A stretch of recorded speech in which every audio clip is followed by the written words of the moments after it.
Hello, welcome to Stories by the Sea. I am your host, Cheryl Lynn.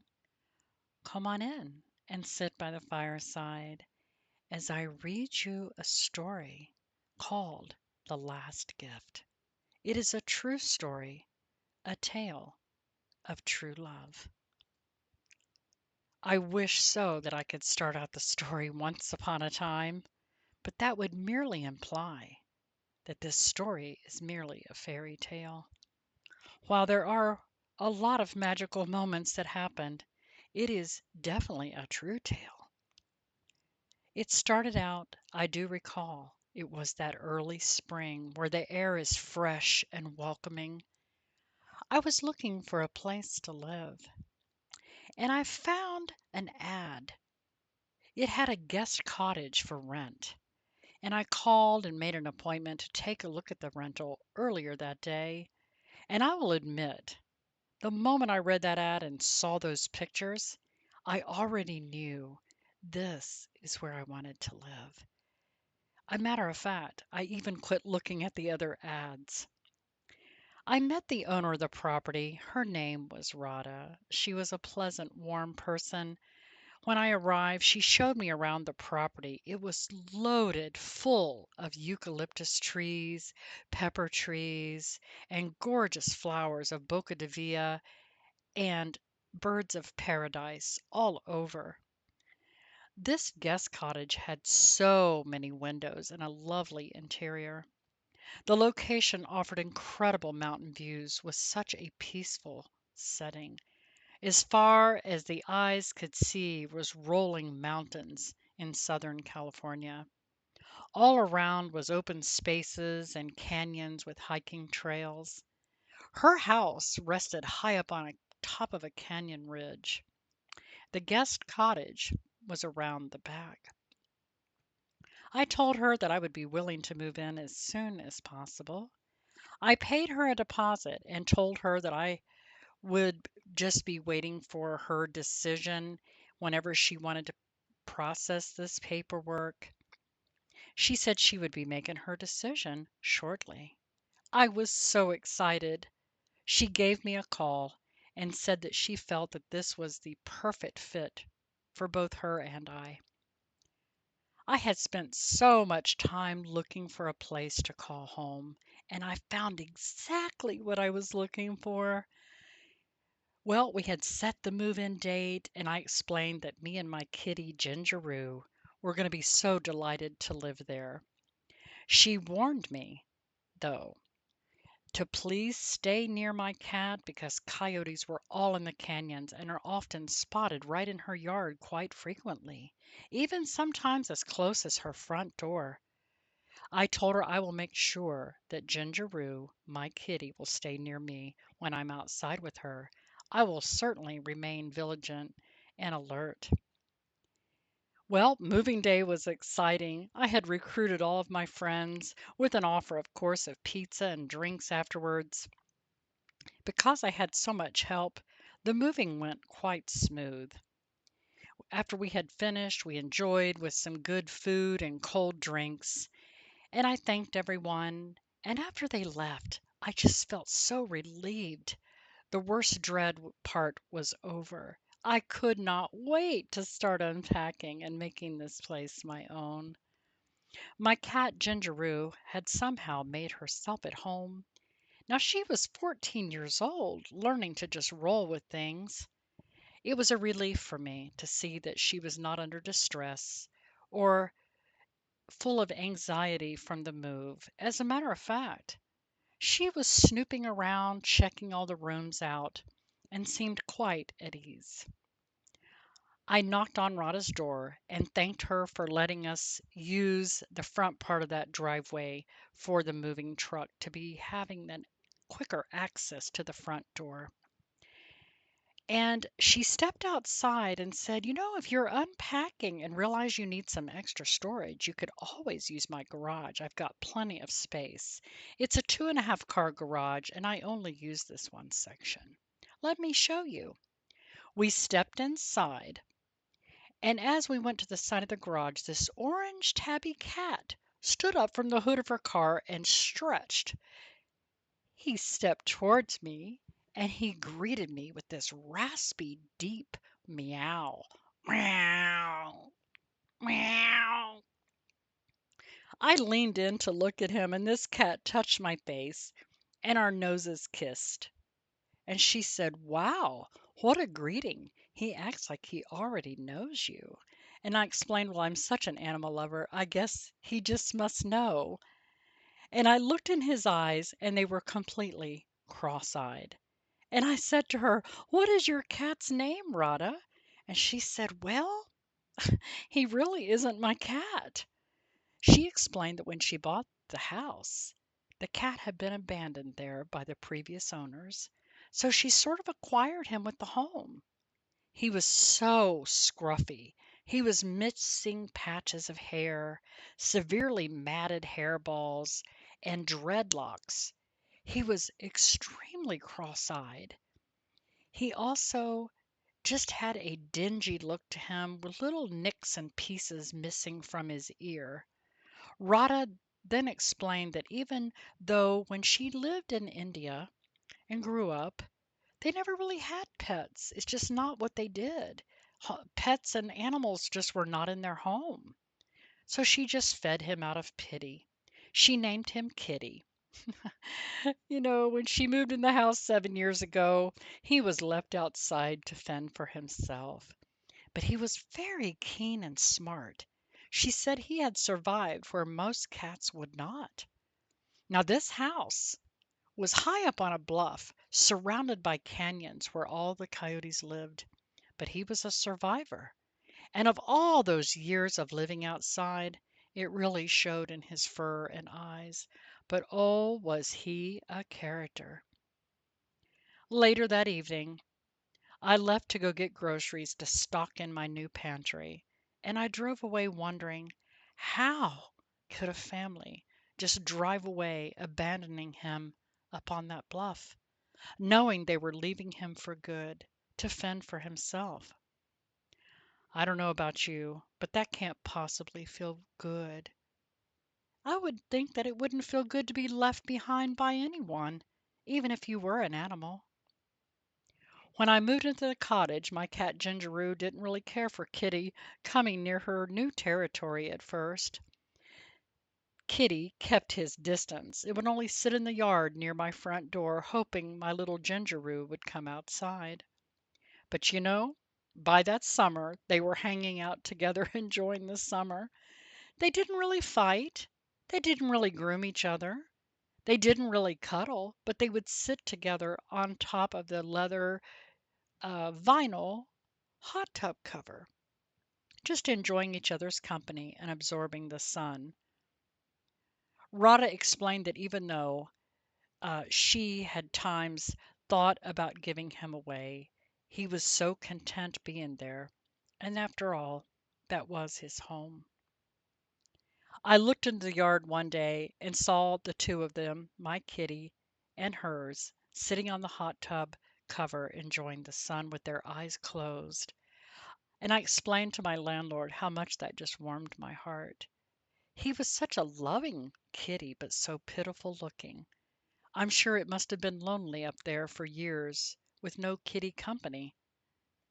He would sit on the picnic table every day waiting for my Gingeroo to go outside. One day I was feeding my cat a treat, grooming her with her brush, and talking to her so sweetly and playing with her. I happened to look up, and Kitty was outside watching us through the sliding glass door. I wondered then, had anyone ever groomed him or cared for him? I noticed that he never begged to come inside, but often would sit outside watching me interact with my cat. One day, I decided this is the day. I'm going to cut out all those matted dreadlocks and locks of chunks of hair matted into his skin, and I'm going to groom him. I knew my landlord wouldn't mind. He patiently sat there as I cut out these chunks of matted hair. He was purring as I painstakingly removed all of these chunks of matted hair on his stomach and hind legs. He was such a big cat, kind of overweight in the belly. He could hardly bend to groom himself. But after I was done cutting out all those matted chunks of fur, I gave him a warm sponge bath, and I could not believe he was allowing me to do this. But he must have known he needed it. I put a towel on my lap and held him like a baby. He was purring so loud. I looked down at this big orange cat with a huge belly, his eyes barely opened, being so content and purring, and I wondered, how long has it been since someone held him, cared for him, and talked to him with kindness? I held him like a baby and listened to him purr so loud for a long time, sitting outside enjoying the evening. I said, "You know what, Kitty? I'm going to call you Baby Buddha or Buddha Kitty." One day, a friend called and wanted to meet me at the beach for sunset. And I said, "I'll be there in a few minutes. I'll hurry before sunset. I'll put these groceries away and I'll be right there." We met at a park called Moonlight Beach. It's always picturesque to sit up high where the picnic tables were to watch the sunset. I came back late that night and I asked for my kitty Gingeroo, calling her and could not find her. And then I even went outside and could not find her there either. My heart sank. She must have gotten out when I was carrying the groceries in. She was such a small, indoor, petite calico kitty. She had been with me 14 years, so surely she's going to come back. I mean, she had stayed out before at other places I lived and came back. She knows where her food is all I kept thinking. But I prayed for her return and her safety. Well, the next morning she was nowhere to be found. I went to all the neighbors and I asked to see if anybody had seen her. I was sick to my stomach because after a week I knew Gingeroo was not coming back. She was the sweetest calico kitty. How could I have been so careless to be in such a rush that I did not see her run outside? I was heartbroken and riddled with guilt. How did this happen? I have just lost my best little friend. I missed her running ahead of me, plopping down on the sidewalk, pretending to see her and discover her for the first time and pet her. She talked up a storm to me. She was a funny kitty. And it's funny how the mind will play tricks on you, because there were times I could feel her jumping on the bed, and sometimes I thought I could hear her meow in the house and would go look for her. But it's just the mind, missing her, needing her, and being around her for 14 years. I saw Rada the next week and asked her if she had seen my cat, and she said no. And she said, "This must be what happened. Are you feeding Kitty?" And I said, "Well, no." She said, "Well, he hasn't touched his food all week. And I thought maybe you were feeding Kitty." And I said, "No, my cat has been missing and I have been beside myself." And she said, "Oh, then he must be grieving. I mean, after all this time he spent alone for 7 years, he finally had cat company. I guess I wasn't the only one grieving." My heart was shattered. I loved that little Gingeroo calico kitty, and I had lost my buddy, my furry friend. I felt like I was swallowing broken glass, and Rada said, "I am so sorry. I will keep my eyes out. If I see her, I will let you know." I felt selfish. I couldn't even feed my leftover food that I had in the pantry, the cat food, give it. I couldn't even give it to Buddha Kitty. It was odd, but I kept her food there just in case she would return. I stopped sitting outside and I stayed to myself. I just was so riddled with guilt, feeling carelessly, and I missed hearing and seeing her every day. Upon that second week of her being gone, I woke up and saw something at my doorstep. When I opened the door, there was a wing of a bird and a heart of a bird on my doorstep. No blood, No drops of blood. Nothing. Not even a carcass nearby or in the grass. Just a wing and a heart of a bird, which looked completely cleaned. And I thought, how strange, yet artfully displayed. It was like a gift from Buddha Kitty. He must have left it for me. Who else would be doing such a thing and leave it in such a dramatic display?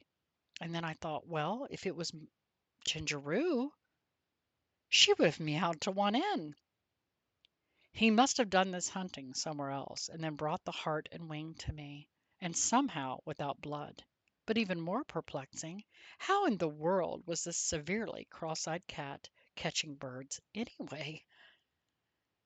Now I remember one time my little Gingeroo had left me two little rabbit heads on the back porch where we used to live when my father had passed away. She had carefully did the same thing, placing them facing in the same direction with a very distinct display that were very articulate, to say the least. It was the only time she had left me such a display, but she knew that I was grieving deeply. A few days later I came home and there was another heart and single feathers scattered around the heart of my doorstep. I saw Buddha Kitty and I thanked him for this loving thought, and I pointed to it. He let me know that I knew it was from him. He strutted so proudly around me, and he was talking in a very strange, fast meow that I'd never heard. It's almost like the meow was different. He was saying something. It was obvious and very distinct. Every few days I would come home or wake up to a perfectly cleaned bird heart or some winged feathers, or just feathers alone, and this went on for a month. Now, each time, there was never a drop of blood. Somehow this cat carefully is placing feathers with an organ, but not a drop of blood. And he didn't just lay it there, he displayed it. Somehow this cat knew that I was grieving. And of course he was too, but what an act of compassion for my grieving. It was his only way to speak with a gift. I wanted to take a picture to show my friends, but at the same time they're bird lovers, so I had to be respectful. You know, this cat did not seem to have any problem hunting birds and catching them. Did I mention that he's completely cross-eyed? Oh, baby Buddha Kitty.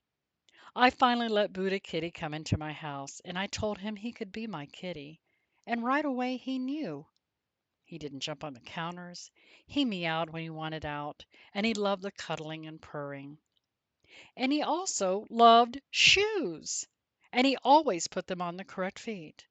Whenever my friends would come over and visit, they would kick their shoes off, and Buddha Kitty would put his paws in the front paws, that is, of the shoes, as while they were visiting.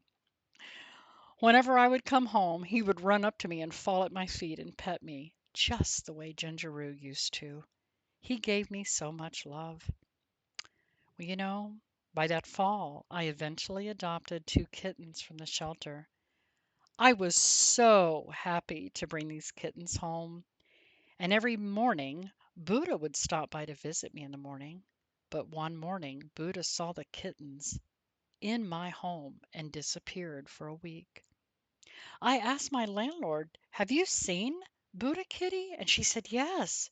He seems depressed. He just stays in the garage. I don't see him out anymore.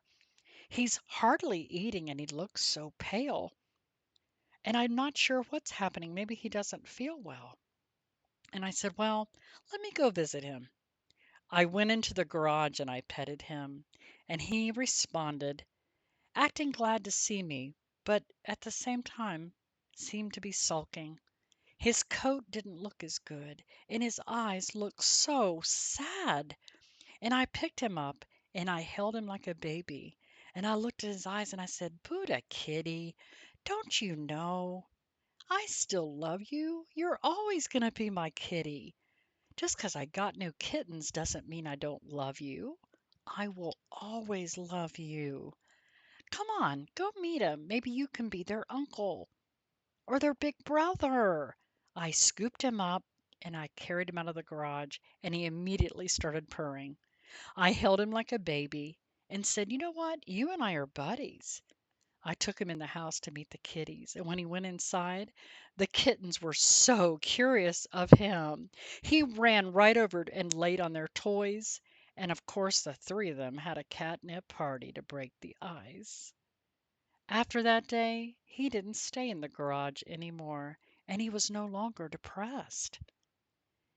He came by every morning, and the kittens would wake up and look out the window, standing on their hind legs, staring down the sidewalk to see if they could see Buddha coming. He loved the kitten toys, and he loved when they climbed all over him. He became more playful and started acting silly when they were around.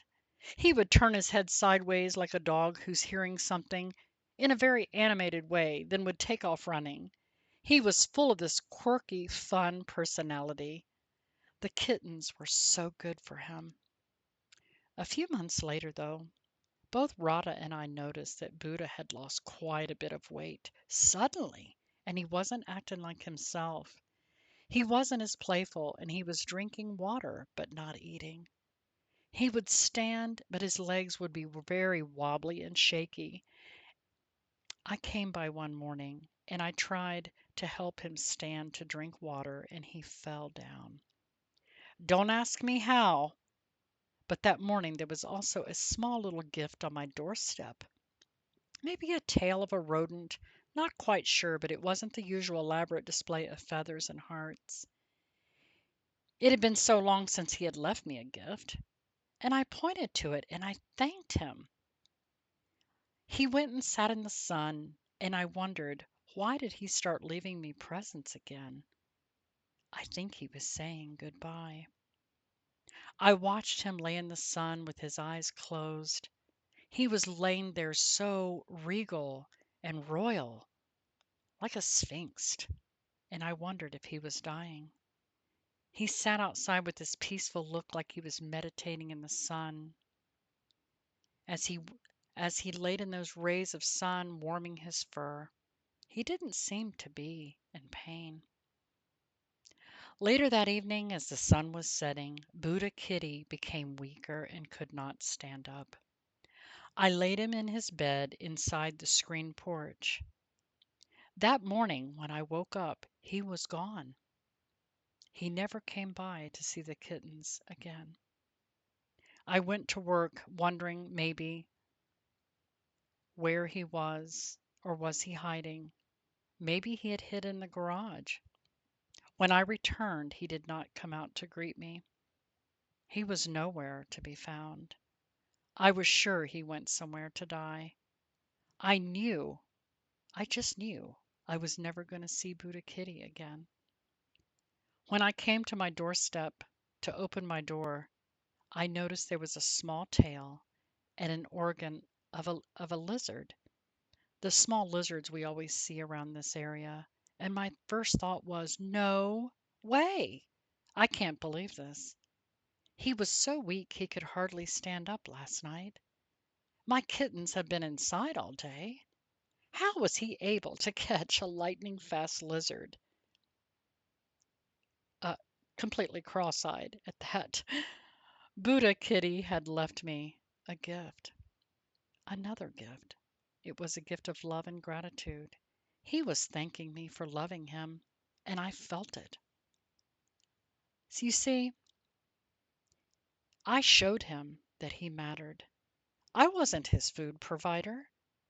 He had never left Radha anything at her doorstep. His gift that he left was meticulous and carefully displayed, and above all, loving. No one, no animal had ever showed me such communication as intensely as Buddha Kitty did. I am so grateful for this very special connection that I got to experience. I've loved many animals, but this time it was different. This cat was abandoned and forgotten, but he had so much love to give. Thank you, Buddha Kitty, for your love and your gifts. You showed me that I mattered to you. I knew that day as soon as I saw it. It was your last gift.